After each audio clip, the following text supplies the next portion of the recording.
Buenas tardes, sí.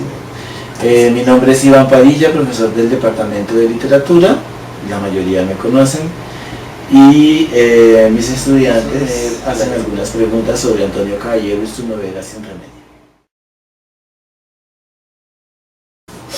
Antonio Caballero ha estado bastante presente en el campo cultural colombiano, sobre todo como crítico, ¿no? Como crítico de gobierno, como crítico de muchas cuestiones sociales.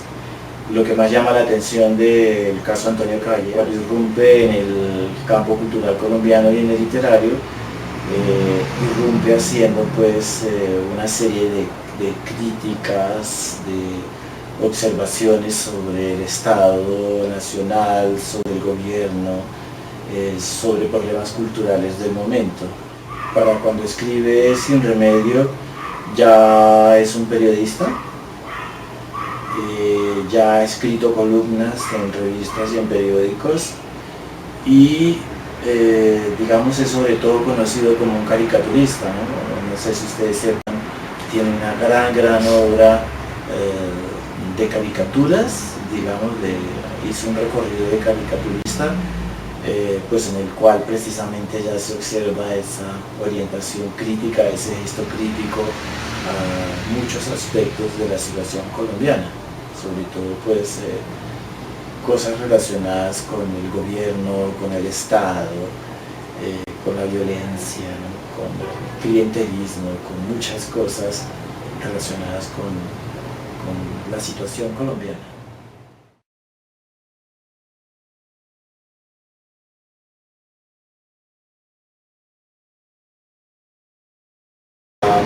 Digamos que Antonio Caballero es tal vez de los primeros escritores de la nueva generación después de García Márquez.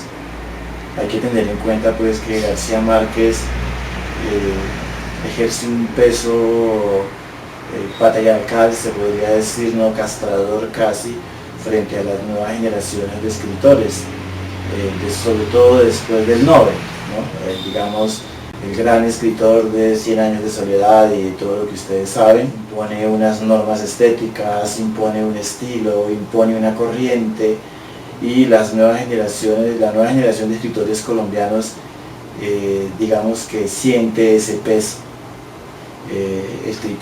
Los escritores que empiezan más o menos a publicar novelas después del 84, Antonio Caballero, ustedes saben, es del 84, Sin Remedio, las primeras novelas de Vallejo, ¿no? El río del tiempo, y luego la irrupción de escritores jóvenes como son Rosero, Héctor Abad Faciolince, Tomás González, incluso un escritor con ya recorrido como muy quizás bastante opacado por la presencia de García Márquez. Los escritores nuevos, digamos que algunos son muy opacados, y entre ellos me parece que Caballero y su novela Sin Remedio pasan en cierta medida inadvertidos, aunque García Márquez haya hecho un comentario muy laudatorio a una novela nueva como Sin Remedio.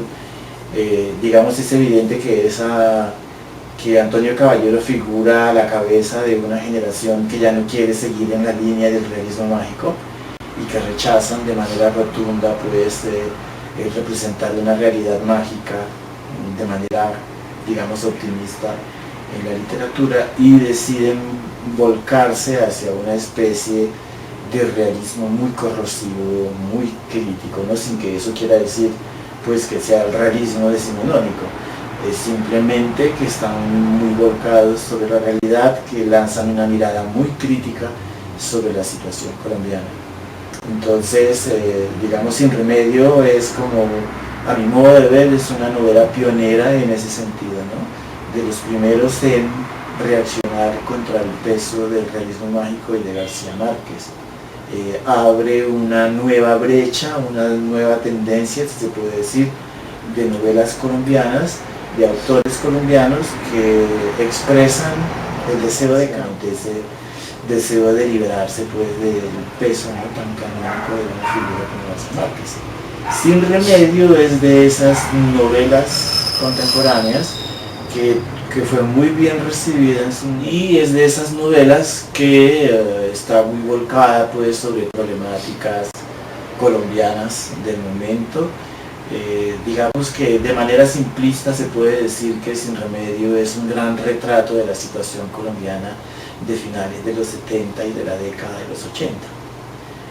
Digamos que en el personal que incluye en su novela ustedes tienen acceso al discurso incendiario de los maoístas, de los izquierdosos, de los mamertos, como decimos hoy, pero de igual manera hay otros aspectos muy importantes de, digamos, como representación o significación metafórica, por supuesto, de un malestar social muy grande, que creo que es lo que la crítica no vio en su momento, o que no lo ha percibido todavía. Pero a mi modo de ver es la novela pionera en ese vuelco que da la narrativa colombiana hacia mediados de los 80 y digamos abre pues a mi modo de ver una brecha completamente distinta dentro de la orientación de la novela colombiana. Y pues a él se van a sumar el joven Vallejo, que publica pues El Río del Tiempo, se suman las primeras novelas de Rosero, publicadas en el 87, la primera novela de Tomás González, ¿no? Primero estaba El Mar, después viene Para antes del olvido, digamos novelas que en ese momento iban apareciendo, pero que nadie les paraba bolas y que hasta ahora estamos empezando a recuperar del olvido precisamente. Y pues después ya aparece el gran Vallejo en 1994 con La Virgen de los Sicarios, aparece Héctor Abad Faciolince a partir del 94 con Asuntos de un Hidalgo disoluto. Entonces viene una nueva generación que a mi modo de ver sintió la necesidad de cortar con García Márquez, que no quisieron ser ya imitadores de García Márquez ni seguir bajo, digamos, los derroteros del realismo mágico. Y en ese sentido, Sin Remedio es una novela pionera.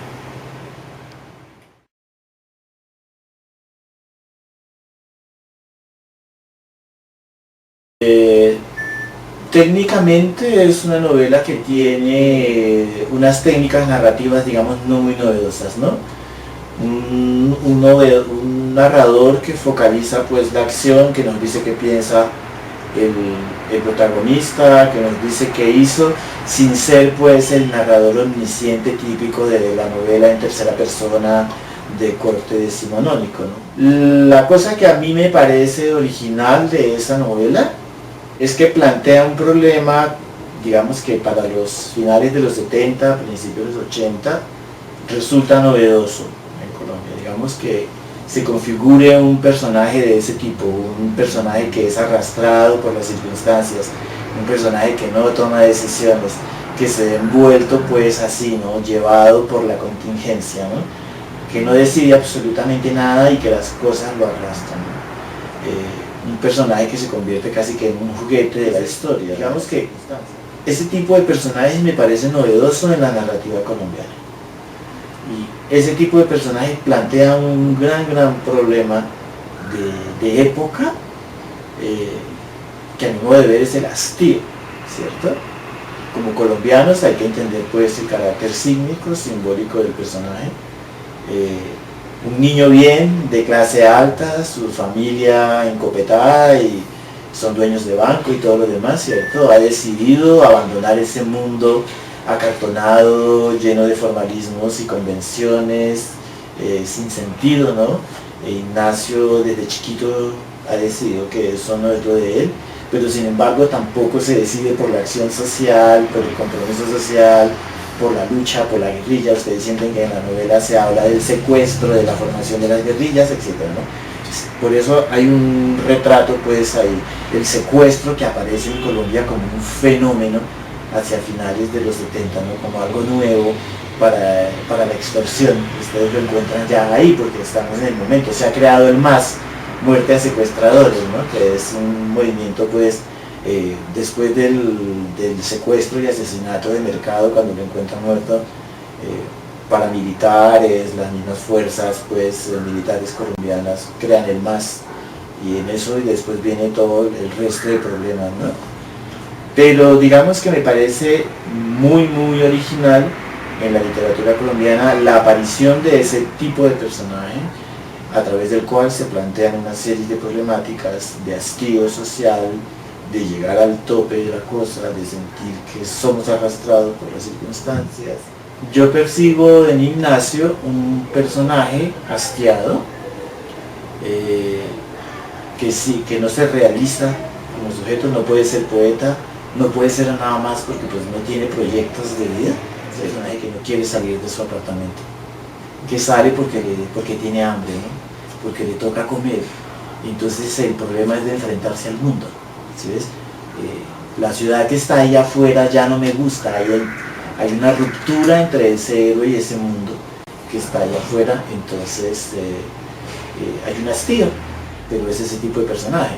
En la literatura europea ya nosotros, digamos, habíamos visto ese tipo de personaje, por ejemplo, en La náusea, ¿no?, de Sartre, pero yo no puedo decir que por el parecido o por la situación, el personaje de La náusea cada vez que sale a la calle tiene ganas de devolver, pues porque el mundo le produce náusea. El caso de Ignacio es muy parecido en la medida en que no quiere salir de su apartamento. El mundo está allá afuera, pero él no quiere contacto con el mundo. Quisiera quedarse solo escribiendo poesía, pero nada le sale, nada le fluye. Entonces, digamos que esto no me autoriza a mí a decir pues, que sea una novela existencialista o algo por el estilo, ¿no? Es otro tipo de novela, pero digamos que el aspecto más original que encuentro yo en esta novela es ese modo de configurar ese personaje y esa problemática relación que se establece con una ciudad como Bogotá, caótica, pues tomar el bus hacia el sur por la 13, un cafetín de mala muerte, amanecer con una puta en un hotel de cuarta, bueno, etcétera. Ustedes conocen más o menos